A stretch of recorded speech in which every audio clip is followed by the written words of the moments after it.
So really welcome, and just feeling the ground underneath us as we're arriving here, finding maybe a position that we're going to be comfortable in.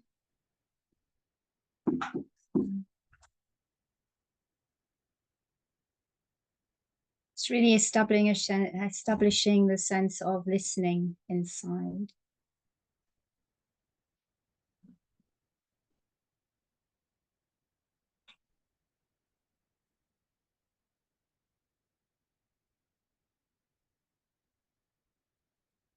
Maybe noticing as our body is coming to some stillness that can invite our heart, invite our mind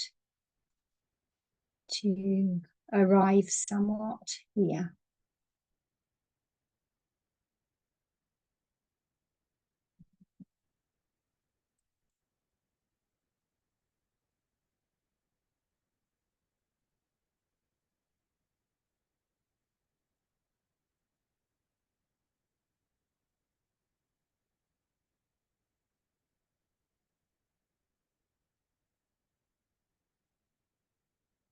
And feeling the other people gathering here also, so that we're coming together with wherever we are in the world with this shared intention of practice together.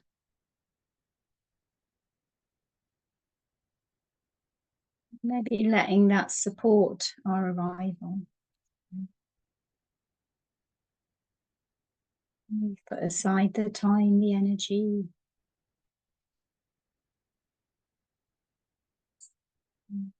Given ourselves the intention, and all we need to do is just let ourselves settle here.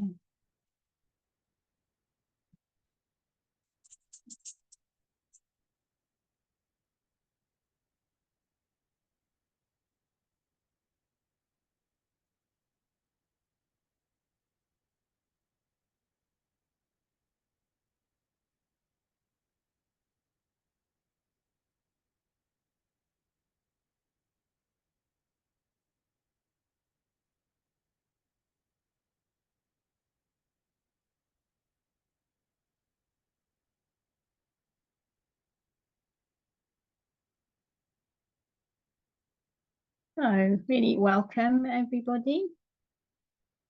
Lovely to see you here. Those I know, those I don't know. And people are still arriving. So if my eyes keep darting to the right, it's because I'm letting people in.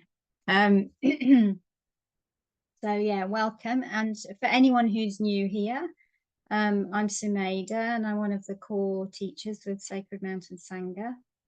And these Sunday Sanghas are a really lovely occasion to come together and to practice together.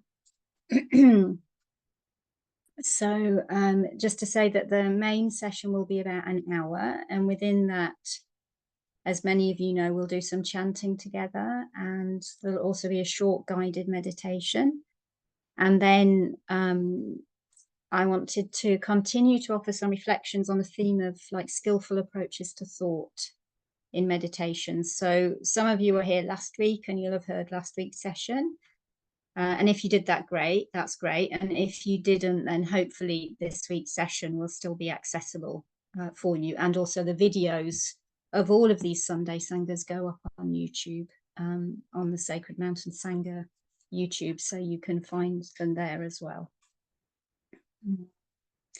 And then after the hour, if any of you would like to stay on for 15 minutes or so, we've got a time for questions and sharing. So, and if you need to leave on the hour before that, you're welcome to. So also. Okay, so let's start with some chanting. Now, I'm going to put the chanting booklet in the chat, which I think my internet is going to be too limited to share screen. So I live off-grid in the forest, and if my internet drops, know that I'll come back. Just stay on the call, I'll come back. But I'm going to put the chanting booklet in the chat. And so you can either, if you have it on your screen already, or use that or open it. And you're also welcome to just listen if chanting is new to you. So there's the link to the chanting booklet. And as many of you know, chanting is a really beautiful practice that we do quite a lot in Sacred Mountain Sangha. And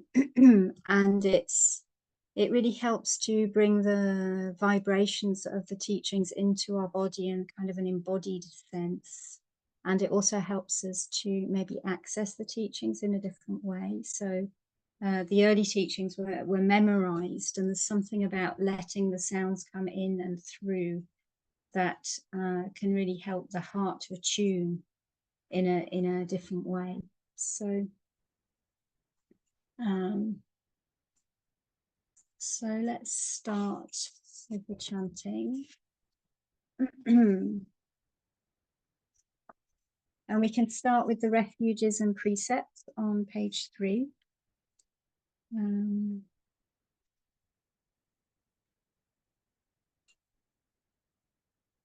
Which creates a really beautiful kind of context for the teachings. So the kind of going for refuge, returning our heart to that which is awake, to the teachings or to nature and to community. And then the precepts, which are not hard rules, they're reflective guidelines to really use in our practice. Are we creating a sense of freedom from affliction for ourselves, for other beings? And the safety that creates can help the heart to open.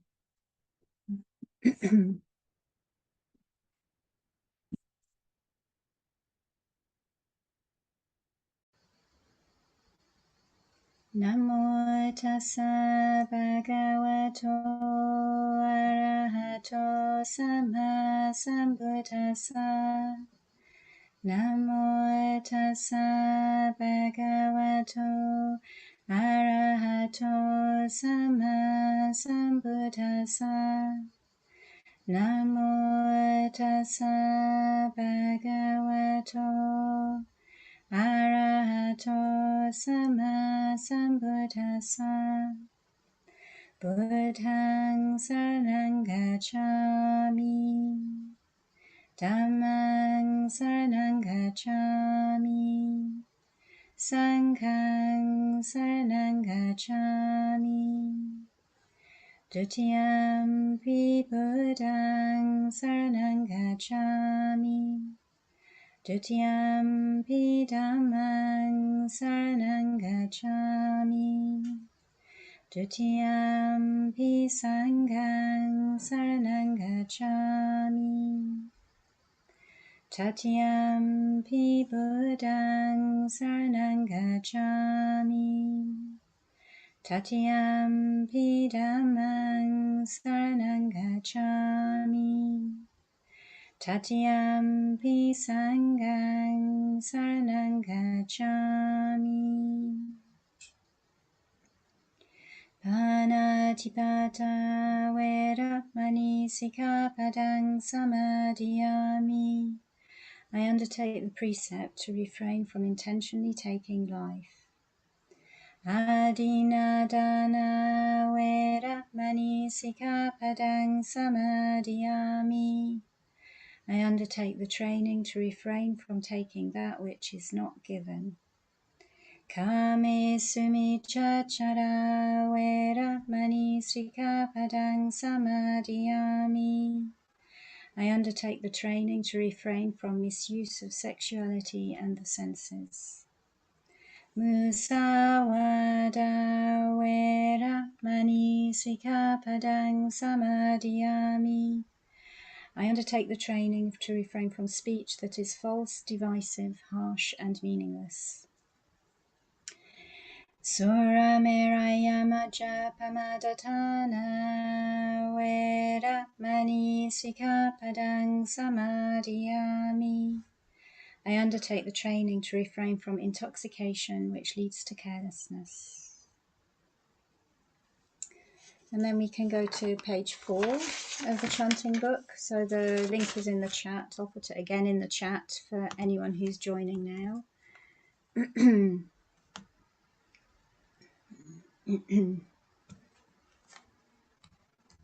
Oops.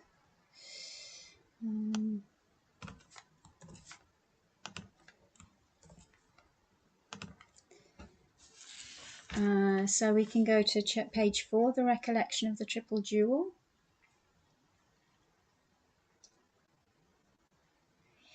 Iti piso bhagava arahang samma sambuddho vijacharana sampano sugato lokavidu anutaro purisa dhamma sarati sata deva manusanam Buddho Bhagavati Sawakato Bhagavata Dhammo Sanditiko Akaliko Ehipasiko Panayiko Pachatang Veditabo Vinyu Hiti Supatipano Bhagavato Sawaka Sangho Ujjupatipano Bhagavato Sawaka Sangho Nyayapatipano Bhagavato Sawaka Sangho Samichipatipano Bhagavato Sawaka Sangho Yadidam Chatari Purisa Yugania Tapurisa Pugala Esa Bhagavato Sawaka Sangho Ahuneyo Pahuneyo Dakineyo Anjali Karaniyo Anutarang Punya Ketam Lokasati.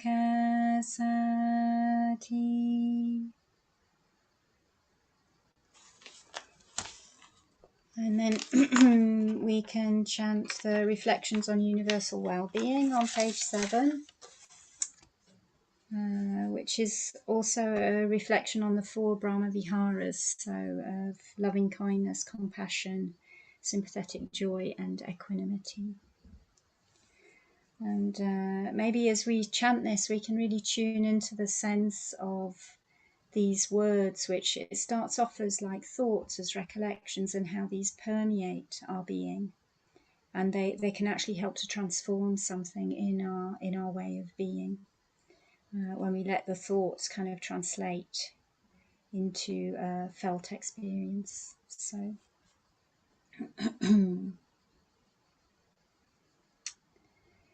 may I abide in well-being, in freedom from affliction, in freedom from hostility, in freedom from ill will, in freedom from anxiety, and may I maintain well-being in myself.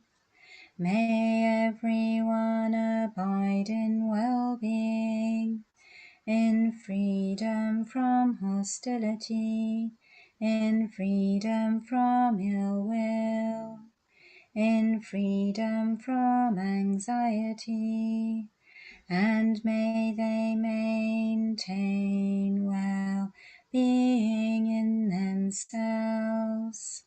May all beings be released from all suffering, and may they not be parted from the good fortune they have attained. When they act upon intention, all beings are the owners of their action, and inherit its results. Their future is born from such action, companion to such action, and its results will be their home. All actions with intention, be they skilful or harmful, of such acts they will be the ends. And then we can go back to page 3, I think, yeah, and we can do one of the mantras there.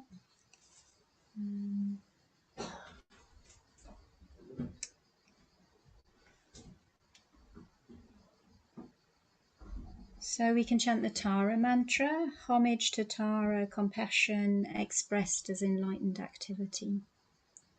So, as we're going to be contemplating thought later on, and we contemplate actions of body, speech, and mind, how these link together. And Tara as a representation who brings compassion and enlightened activity into the world.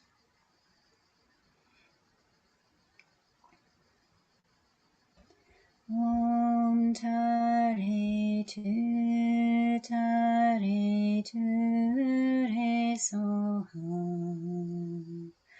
Om Tare Tu Tare Tu Re Soham.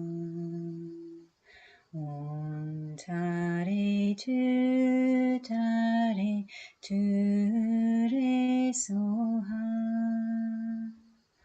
Om Tare Tu Tare Tu Re Soham. Om Tare Tu Tare Tu Re Soham. Om Tare Tu Tare Tu Re Soham.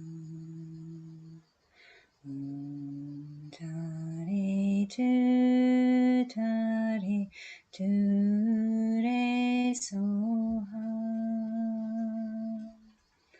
Om Tare Tu Tare Tu Re Soham.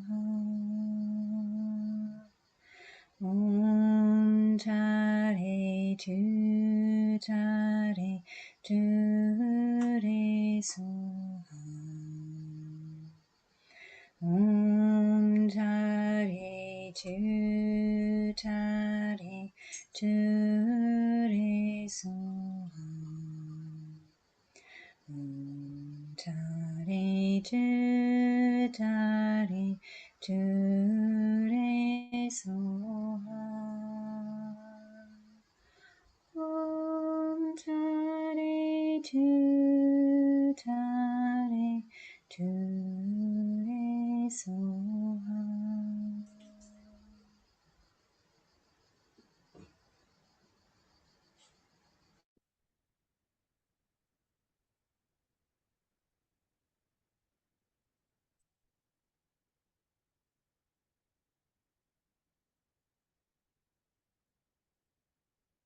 So just feeling the vibrations of those chants coming through our being.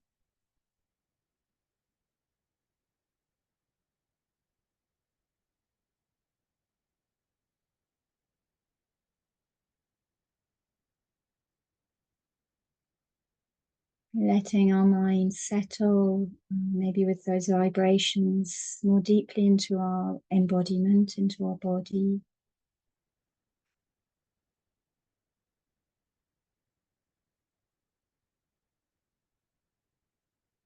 Noticing the weight of our body as it invites us to touch and settle with the earth.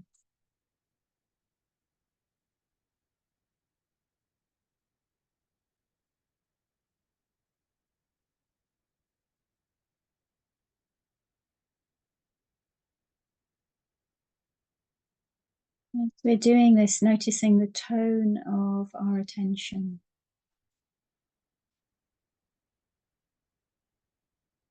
How can it be softened by this? Listening into the energy of Tara, for example. Although the chant, may I abide in well-being, may all beings abide in well-being.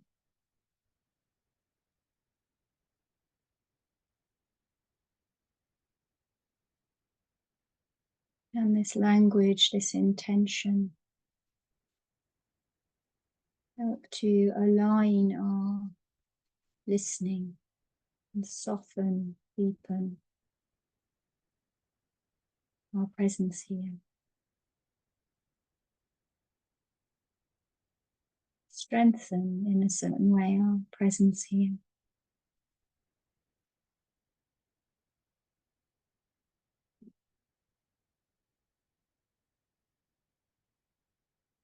Noticing how even with our posture we can bring this same mix of both gentling and strengthening. So gentling as we settle down towards the earth, whether we're sitting, lying,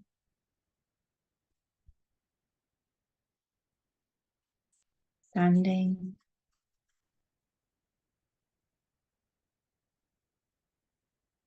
And then also with our posture, noticing that which is awake, alert within us.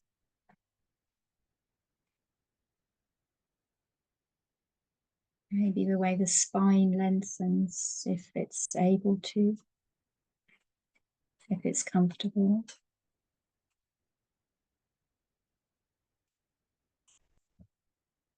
And how can, within our own body, our own experience, can we notice a sense of alertness with our posture?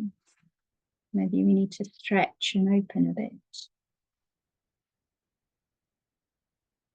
Maybe we can just notice a sense of coming to a certain alignment energetically.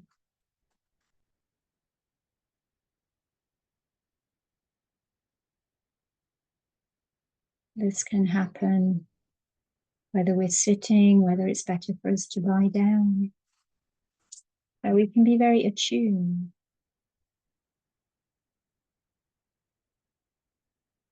There's no one way, we're just listening for a balance of gentling, softening, and also alertness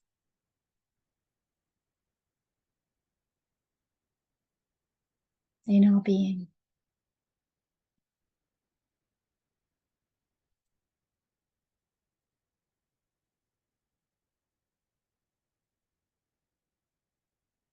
As we settle into this ground, maybe we can notice our thinking mind. Maybe our listening is just focused on following the guidance, or maybe we have other thoughts arising.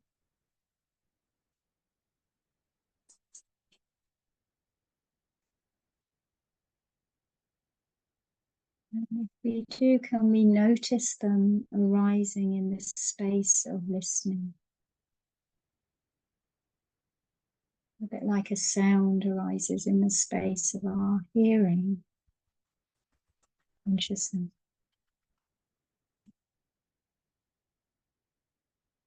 Awareness. Thought, similarly, it arises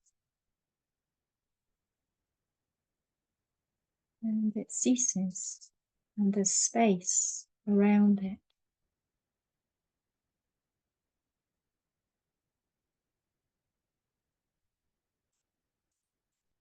What happens if we start to be aware of our thought, of our thinking in this way?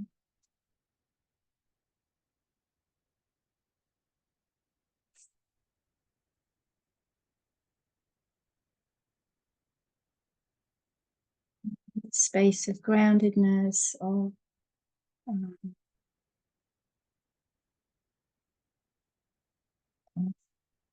awareness that is gentle and discerning.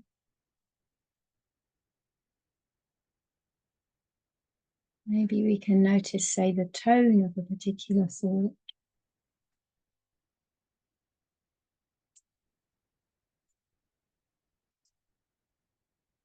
But we're receiving that, we're not identified, and we're not pushing away.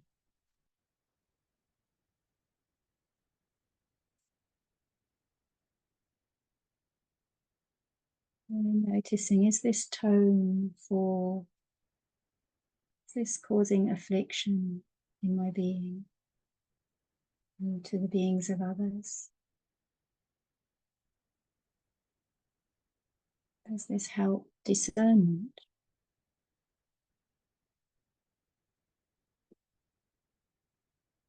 And what's really interesting to me is we don't have to judge, we just let ourselves discern what we may want to cultivate and what we may want to let go of.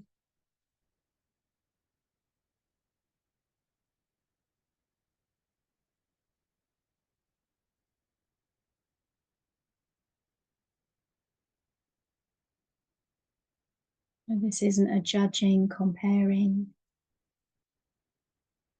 striving, it's a listening, discerning, heartful presence.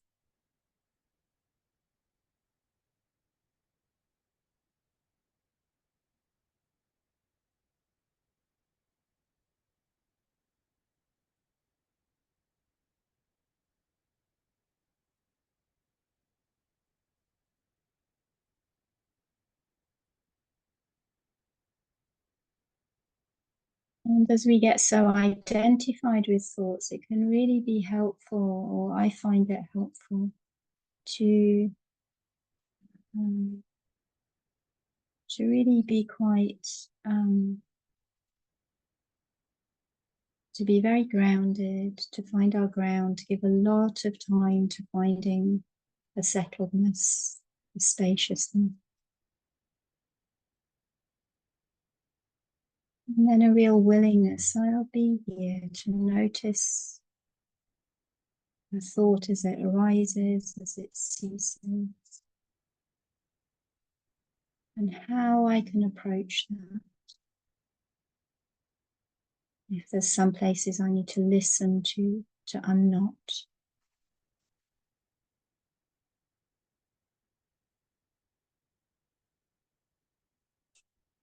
Whether there are things that can just be let go of.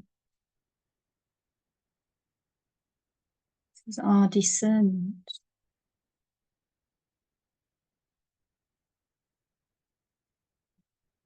And not being afraid to keep starting again.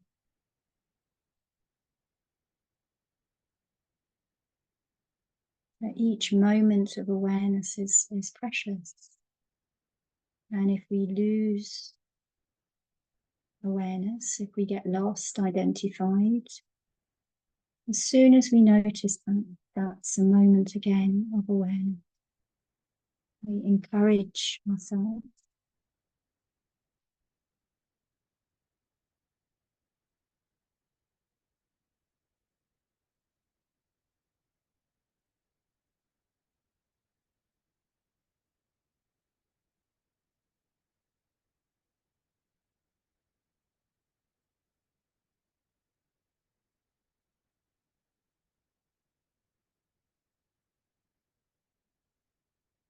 We're coming to the end of the formal meditation, but remembering that this way of listening can come with us. I know I say this a lot, but it's really true. It's helpful for me it's true at least, to resonate with what feels helpful and to remember this comes with us each moment. This way of listening.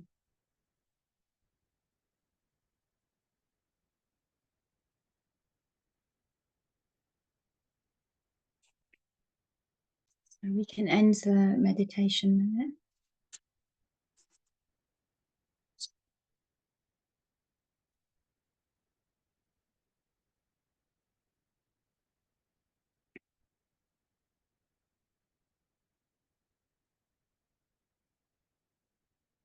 Oh, this is the, as I said at the beginning, this is the second in 2 sessions around skillful approaches to thought in meditation. And there are a couple of really of texts that I found very helpful that I'll mention the names at the end. So last week, we were looking at a particular sutta that is translated as two sorts of thinking. And in that, it was really, I find it very, very helpful, because it's really just encouraging a discernment around types of thinking which cause affliction to ourselves and others, which obstruct discernment, and that don't lead to unbinding. So the Buddha mentions, specifically an unconscious relationship to sensuality. So I wouldn't say our total relation with our senses, but our unconscious relationship with sensuality. Thoughts imbued with harmfulness, or thoughts imbued with ill will. And what's lovely in that text is he says to notice the effect of that. So there's a real encouragement, not as a dogmatic thing, but to notice the quality of our thoughts, to notice the effect of them. And then in that text, he also says, as we notice something is harmful for our being, then something in us doesn't want to cultivate it. So, and I think that is profoundly true.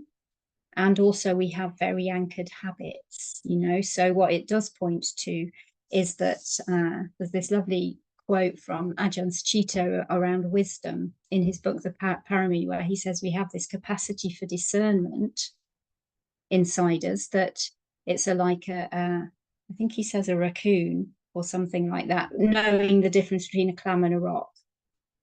So there's something in us that knows the difference between that which is harmful, causes affliction to our own being, to others, or to both, and that which doesn't. So that which can lead more to freedom, or that which leads more to harmfulness and entanglement. And so we're using this discerning capacity, and as we use it, we start to really understand our own path, understand what we want to cultivate, that leads to non-affliction, and that which we may want to let go of. And of course, our thinking mind is a very powerful part of our being. So I wanted to go more in this session into like ways we can help ourselves to work with thought, so it's really great having that discernment and to have that encouragement, like feel what this is doing. Is it helpful? Is it not helpful? And I think that's a core encouragement that is really important. And it's also true that our thinking mind can be so dominant that we need tools sometimes, like specific tools. And so fortunately, there are some that are given in the early teachings. And then, as with all of the teachings, I would really encourage each one of us to explore these. So these are not dogmas. They're like clues and tools, and we could do this and we could do that, and finding what is helpful in a given circumstance. And as we start to do this, I think we can start to recognize that thought itself, because it's such a powerful part of our being, can also come into the service of our meditation.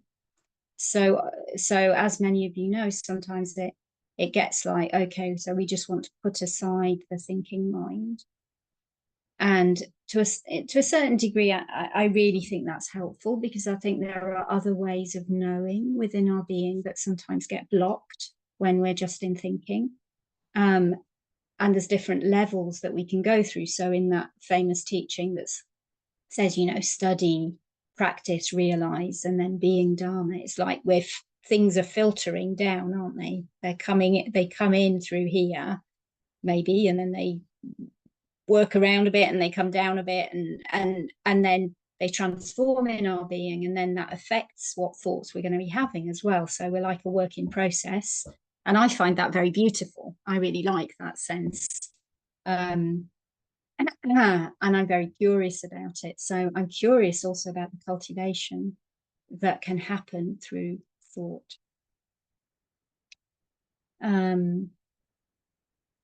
As a doorway into deeper aspects of our being. So I'll say a little bit more about that at the end. But to start with, I wanted to go to a sutta called the Vitakka Santana Sutta, which is the removal of distracting thoughts. So Majjhima Nikaya 20. And here that it's a very short sutta actually, and the Buddha talks about 5 ways of working with thoughts that are not giving us helpful results, thoughts that are obstructing us, thoughts that are specifically like imbued with the classical things in the Pali Canon: greed, hatred, or delusion. So again, we can take those as words, or we can look at the effect of thoughts within our being that are imbued with greed, imbued with hatred. Does this bring well-being? Imbued with delusion. Does this bring well-being? And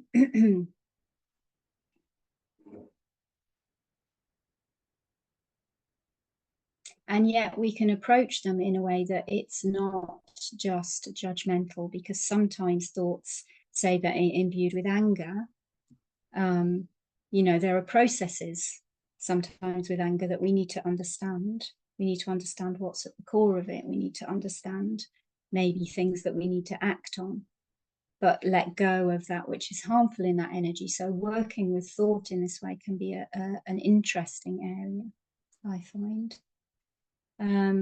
But when we're obsessed with something, when something's really taken grip of us, we have to have tools. So, or at least I find it helpful to have tools. So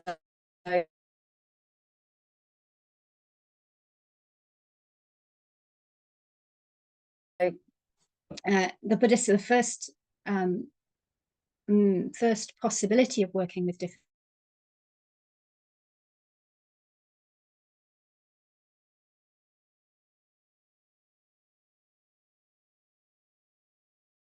into a story, which that certainly happens to me, then basically he says to put our mind on something more skillful. And already we've been learning to do this. So when we put our mind towards metta, or when we put our minds towards the chants, we put our minds towards mantras, it's like we're realizing that we can, first of all, we're not, this loop of thought is not who and what we are. And we have the capacity to guide our attention away into something that is more nourishing. So, and as we do that, both there's this sense of space, and there's the sense of nourishing some other part of our being that is then going to be able to come back towards that thought with maybe more ground, more compassion, more capacity to hold. So this is, and the Buddha says it's like knocking out a coarse peg with a fine peg.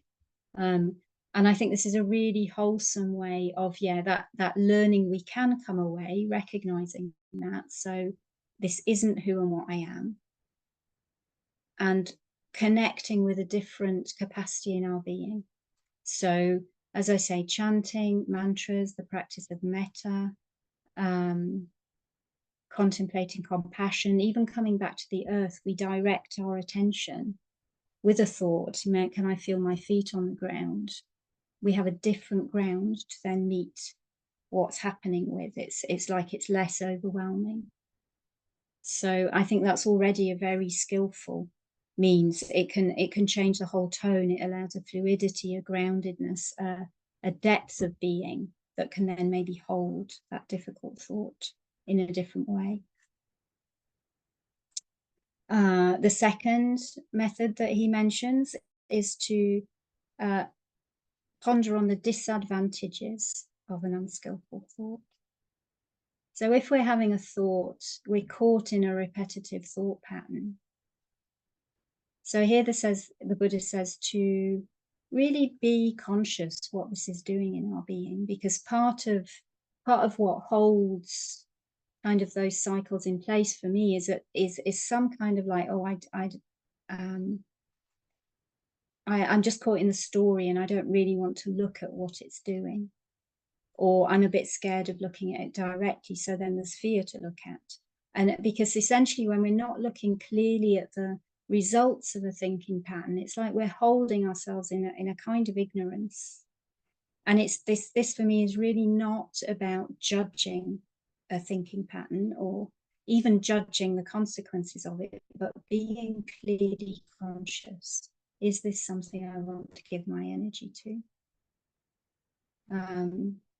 And for me, it's interesting here because the Buddha says, you know, look at the disadvantages of an unskillful thought.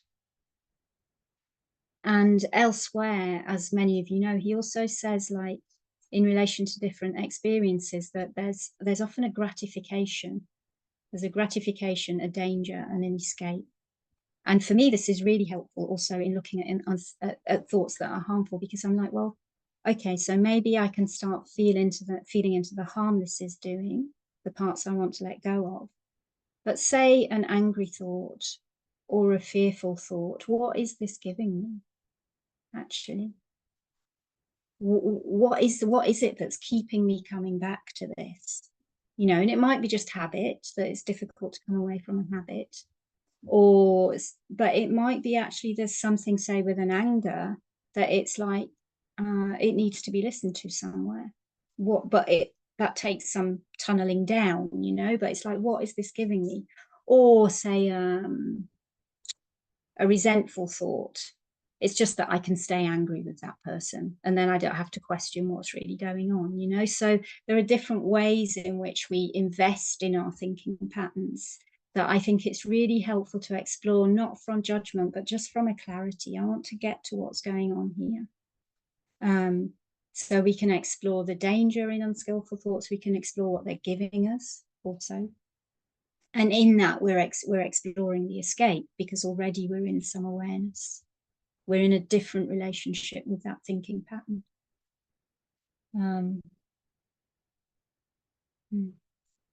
And then the third means that the Buddha gives in this sutta, it makes me smile, this one. He says, just be without attention and reflection.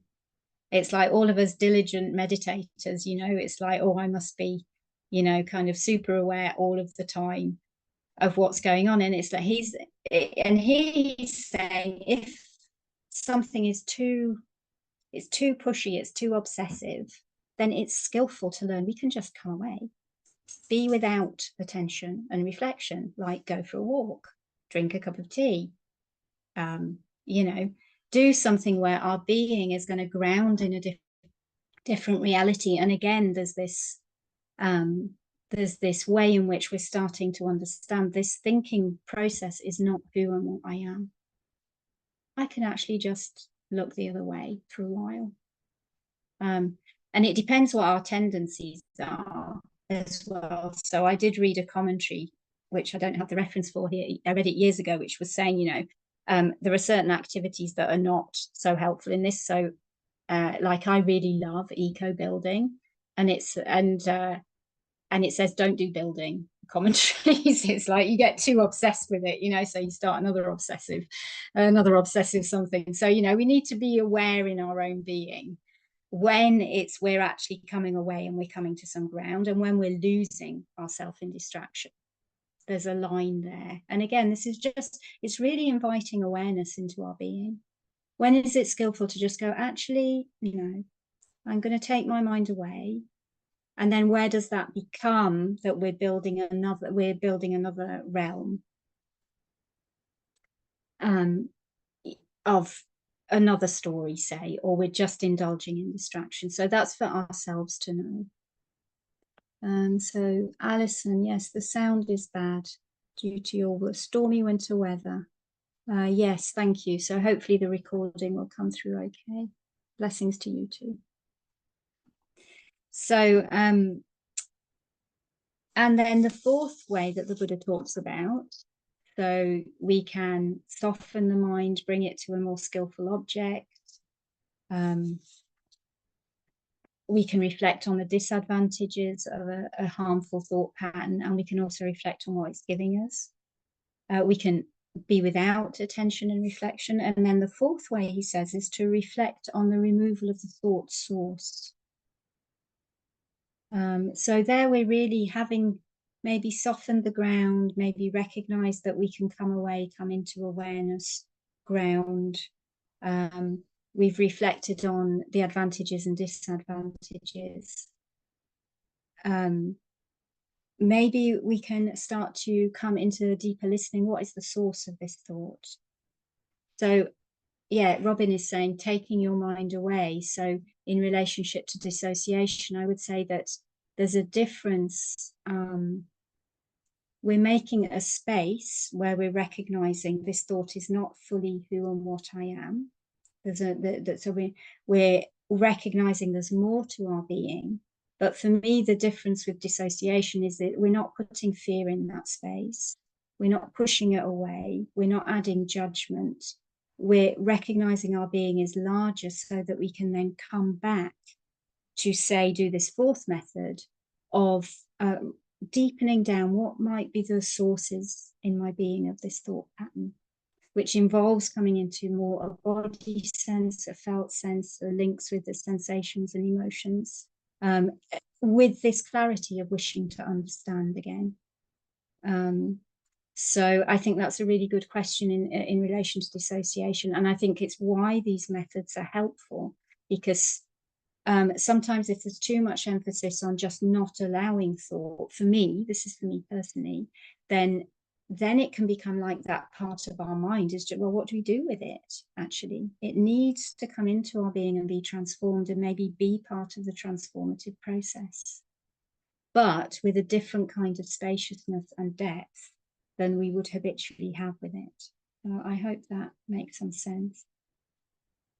And then the last method, which would be interesting in relation to dissociation, is that we subdue and beat down that harmful thought process with the other part of our mind, which is, it says subdue and beat down the evil mind with the good mind, and that's not language that I would particularly resonate with.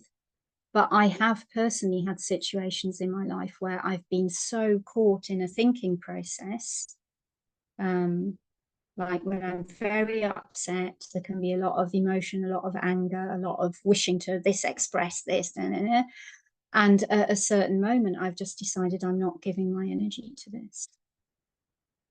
And I've had to make a very clear stance with that, because it will want to keep coming back. It's like, but, and it's too strong to understand into, it's too strong to just give it meta at that point. So at a certain point, for me, it's certainly been skillful to just go, actually, no, not now. And again, this isn't for me a judgment or a condemnation. It is like, I am not resourced enough to be able to hear into this clearly right now. And so I'm saying no, but it's not dissociation in that way, because it's not judging it. It's not filling that space with fear. It's not like trying not to look at it. It's making a clear stance of like, I need to ground in my being. I need resource. And that's where I'm going to give attention. So no, I'm not allowing you in. And I have a story from when I was in the nuns community where sometimes we would do group work together. And we had a very, very skilled facilitator who would come in. She was really great. And somebody was talking about a very obsessive thinking pattern. And I certainly, for one, was sitting there thinking this facilitator was going to give us some really skillful ways of working with this thought, And she basically said, have you tried telling it to F off? It was like, just tell it to go away, Like, no, you're not invading my being. And I, that's not a method that I would use all of the time. But as I said, I think there are certain moments where we can say no very clearly in order to ground, in order to come to our resources, so that then actually we have huge capacity to meet difficult thinking processes. Or when we come to our depths, I think we have a huge capacity. So yeah, those are like interesting to explore, and interesting to explore in ourselves with our own thinking processes. What is helpful in meeting a given thing at a given time? So hopefully there's some good things in there to look into. And then I also wanted to say just a little about how I think the thinking mind can actually be a doorway into skillful aspects of our being as well. So in all of these methods, there is a sense of like we can come away into a different awareness that is not captivated by the thinking mind. And yet it can help us to know what we want to let go of in thinking and what we want to cultivate. A bit like with the 4 great efforts, it's like, so we want to be learning to let go of that which is harmful and learning to cultivate that which is wholesome and connecting for our being.